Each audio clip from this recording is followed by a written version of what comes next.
Bonjour, comme je vous l'avais promis, aujourd'hui on va parler encore de la nourriture et on va parler plus précisément des produits animaux.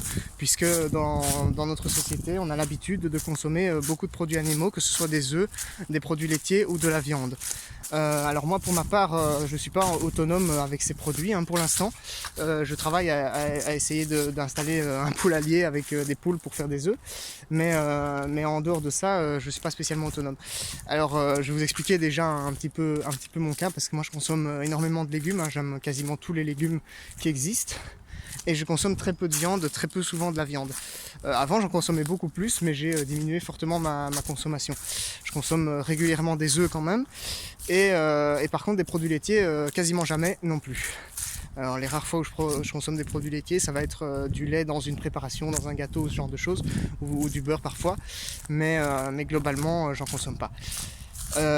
Donc c'est-à-dire que je ne vais pas pouvoir vous parler en détail des produits laitiers, de la façon d'être autonome en produits laitiers, mais de toute façon je vais vous dire déjà une chose, c'est que alors vous serez peut-être pas d'accord avec moi et vous pouvez débattre dans les commentaires, je suis ouvert à toute proposition, mais moi je pense sincèrement, après expérience et diverses observations et témoignages de plusieurs personnes, que les produits laitiers ce n'est pas un aliment qui est utile à notre santé en fait, et qui aurait plus pour effet d'être plutôt néfaste en fait pour la santé, la plupart des produits laitiers.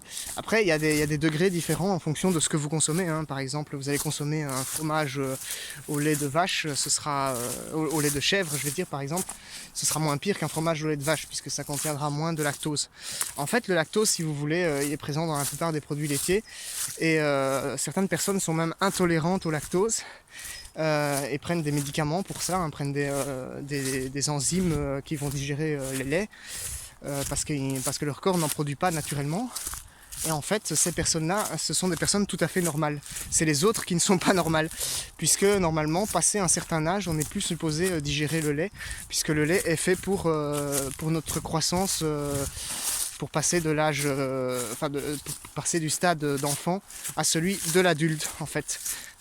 Chez le mammifère, c'est comme ça que ça fonctionne, chez tous les animaux, du type mammifère. Et donc normalement, un adulte n'est pas supposé consommer du lait. C'est aussi simple que ça. Donc moi voilà, je consomme pas de lait pour cette raison-là, et aussi parce que j'aime très peu les produits laitiers, j'aime quasiment pas, je déteste le fromage, ce genre de choses. Mais voilà, chacun a sa vision des choses, et si vous êtes habitué à consommer du fromage, peut-être vous aurez envie d'être autonome là-dedans. Et donc il faudra réfléchir un petit peu à comment installer, parce que tout ça va provenir des animaux. Vous devrez avoir des vaches, vous devrez avoir des chèvres. En fait ça complique considérablement votre autonomie en fait, de consommer des produits laitiers et de la viande. Mais voilà, ça peut toujours se faire si vous ne savez pas vous en passer. Alors pareil pour la viande en fait, moi je consomme, comme je vous l'ai dit, quasiment pas presque rarement de la viande en tout cas. J'en consomme de temps en temps quand même, parce que j'aime encore certaines choses, mais j'en consomme rarement parce que je sais que la viande qu'on peut acheter en commerce, c'est le pire de tout. Je veux dire, si je vous dis que c'est meilleur de prendre des légumes dans votre jardin que d'aller acheter des légumes au supermarché, c'est valable, mais pour la viande c'est vraiment c'est encore plus valable, on va dire, parce que la viande c'est un produit qui est enfin, disons que la chaîne de production de la viande est considérablement polluée par toute une série de choses, et c'est vraiment affreux. Moi, pour vous dire, la seule viande que je consomme, ça va être du poulet ou des trucs que je vais chercher chez le boucher du coin. J'ai confiance en ce type, tu vois, il a ses propres animaux, il s'occupe de ses animaux lui-même, etc. Donc je sais bien que c'est pas la grosse production intensive de viande.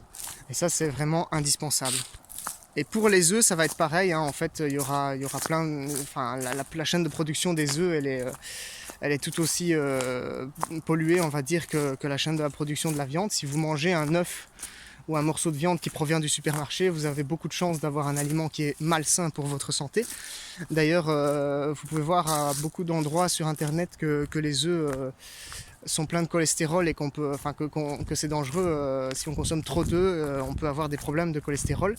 Alors ce n'est vrai que dans la mesure où vous consommez des œufs qui ont été produits d'une mauvaise façon, encore une fois, puisque si vous avez un poulailler chez vous et que vous appliquez certains principes de la permaculture au poulailler, notamment ne pas donner de maïs à vos poules, enfin ça fait partie des diverses choses, hein. Il faut que je me renseigne un peu plus là-dessus parce que je suis en train de concevoir un poulailler, donc je n'ai pas encore les connaissances complètes, mais je peux vous dire qu'il y a des solutions pour nourrir vos poules, pour qu'elles fassent des œufs qui ne contiennent pas ou très peu de mauvais cholestérol.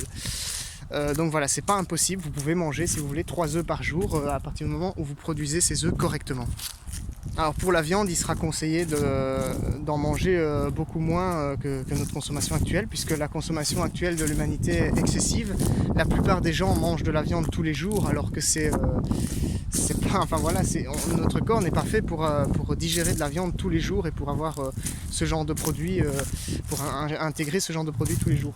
Donc du coup, on sera beaucoup plus fatigué si on consomme des produits de ce type, parce que notre corps devra les traiter, devra les digérer, éliminer tous les toxifiants qu'ils contiennent, et ça va fatiguer notre corps et réduire notre santé considérablement. Cependant, selon mon avis, encore une fois, si vous avez un avis différent, n'hésitez pas à le dire en commentaire, mais selon mon avis, il ne faut pas rentrer dans les extrêmes non plus, c'est-à-dire qu'il ne faut pas stopper complètement sa consommation. Alors vous pouvez devenir végétarien, ça c'est pas trop un problème, parce que des éléments que contiennent la viande, certains éléments que contiennent la viande qu'on considère comme essentiels, en fait ils ne sont pas que dans la viande, on peut les trouver dans plein de choses, dans des légumineuses, dans plein de légumes. Alors si vous devenez végétarien mais que vous avez l'habitude de manger que des pommes de terre et des carottes, ça va peut-être poser problème. Mais si vous êtes végétarien et que vous consommez des haricots rouges, des fèves, des racines de persil, des panais et toutes sortes de légumes, vous n'allez pas trop avoir de problème, hein. Comme je vous dis, moi c'est à peu près presque mon cas. Je mange encore de temps en temps de la viande, mais globalement je mange que des légumes et je mange suffisamment de légumes pour pallier à mes besoins. Par contre, il y a certaines choses qui ne peuvent pas se retrouver exclusivement dans les légumes.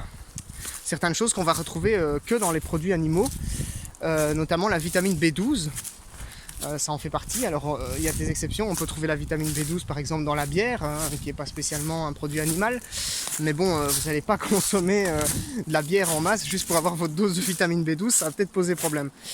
Mais voilà, en gros la vitamine B12 c'est quelque chose qu'on trouve principalement dans les produits animaux, on peut en trouver dans les œufs, donc si vous êtes végétarien vous pouvez continuer de consommer des œufs. Mais en étant complètement végétalien, ça va être difficile parce que il vous manquera cette vitamine B12 et il vous manquera aussi la vitamine D pendant les mois d'hiver, parce que vous savez bien, la vitamine D est produite par notre corps avec le soleil, mais lorsqu'elle n'est pas produite, on devrait théoriquement pallier à ça en consommant plus de produits animaux en hiver, parce que les produits animaux contiennent de la vitamine D. Et on peut également avoir notre dose de vitamine D en l'ingérant dans notre nourriture. Voilà. Alors moi je le sais bien parce que cet hiver dernier, j'ai pas consommé beaucoup de produits animaux, contrairement aux autres hivers. Et j'ai senti une différence drastique puisque quand le soleil a commencé à partir et que je produisais plus ma propre vitamine D, j'ai commencé à me sentir très fatigué et assez déprimé aussi par la même occasion. Donc vous voyez quand même que c'est essentiel. Après, vous n'allez pas mourir d'une carence en vitamine D en principe, mais bon, c'est assez inconfortable quand on se retrouve dans cette situation en hiver, quoi. La B12 par contre est relativement essentielle. Je ne sais plus exactement vous dire pourquoi, mais il faudrait que je me renseigne là-dedans. Si vous le savez, n'hésitez pas encore une fois à débattre en commentaire, hein. Ici on est vraiment là juste pour parler. Mais voilà, en tout cas, c'est toujours bien de consommer un produit animal de ce type. C'est important de faire attention, en fait, ça fait partie de l'autonomie aussi, de faire attention à votre équilibre nutritionnel en fait. Parce que voilà, si vous voulez être autonome, je vais vous le dire, si vous voulez être autonome en tout, alors il y a un moyen de relativement automatiser le jardin en utilisant les principes de la permaculture. Le jardin va un peu fonctionner tout seul, vous n'aurez plus qu'à cueillir les légumes, etc. Mais pour le reste, il y a plein d'autres sujets d'autonomie et vous allez quand même devoir travailler tous les jours et faire des travaux physiques et qui sont pas toujours faciles. Et pour pouvoir faire ça, il va falloir être en bonne santé, parce que si vous êtes tout le temps fatigué, vous n'allez pas pouvoir faire toutes les tâches quotidiennes nécessaires à votre autonomie. Donc du coup, c'est important de faire attention à votre nutrition pour être autonome par la suite et pour pouvoir être en bonne santé quand même. Voilà.